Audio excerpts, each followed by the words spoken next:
Arratsaldeon, unibertsitateetako erakundeetako eta administrazioko ordezkariak eta bide guztiok, euren izenean, ongi etorriak, irekira ekitaldi honetan. Ikasturte bermearen aurkezpena etorria, baina esan behar da, parteko ikasturtea, akademikoki oso bada izan dela, eta adibide jartzea arren, dago ikusi duzuen erkaste kongresu bat.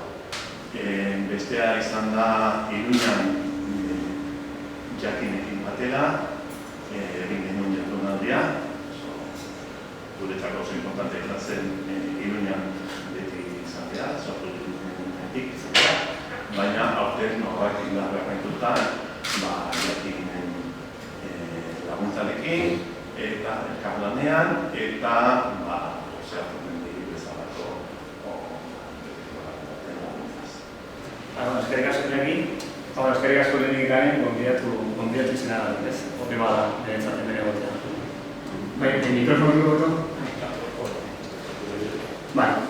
Lehenik kontu bat zanun bezala, podcaskuna izena denik, bezuko unibertsitatean dago ikerlari eta irakasle bezala ganen, eta nire ikerkuntza esparru adimen artifizialan inguruen kokatzen da, ez? Orduan, gaur nahiko nuke pixka bat adimen artifizialan duen dagoen historio nire ustez nahiko interesgarri bat kontatzea zuei, hortik ondorio batzuk ateratzeko eta ikusteko ondorio egin zer egin daiteke hemen, ez?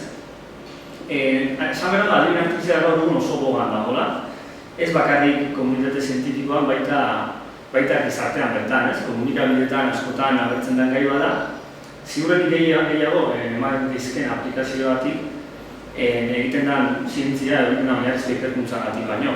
Baina esan behar da, adimen artifizialan barruen urte askotan zehar oinarrizko zientzia asko egon dela eta oinik ere badagoela. Adimen artifizialan olatu hau pixka bat aprobetxatuz, nahi nizuen kontatu bertako arlo konkretu baten historioa. Gala, gaur egun ikasketa sakon bezala ezagutzen dena, ingelesez deep learning bezala itzuli dituena. Ikasketa gaibegiratua nahiko erraza da ulertzeko nola funtzionatzen duen. Azken baten gukite duen oso antzekoa da. Ideia da, makina bati, eskuz programatu beharrean zer dan egin behar duna, egiten dena da, adibide pilo bat erakutsi, adibide horietan zer dagoen azaltze zaio, eta berak adibide horietatik ikasi egiten du arazoak nola konpondu behar dituen. Pentsatzen dut, hemendik pausoak eman behar ditugula, Europara iristeko, edo iritsi garen lekura iristeko, politika zientifiko hobe bat lortzeko helburuarekin. Politika zientifiko hobe batekin, zientzia hobea lortuko dugu, eta zientzia hobe batekin gizarte hobea lortuko dugula, ez daukat inengo zalantza. Beraz, honekin amaituko dut, eta eskerrik asko.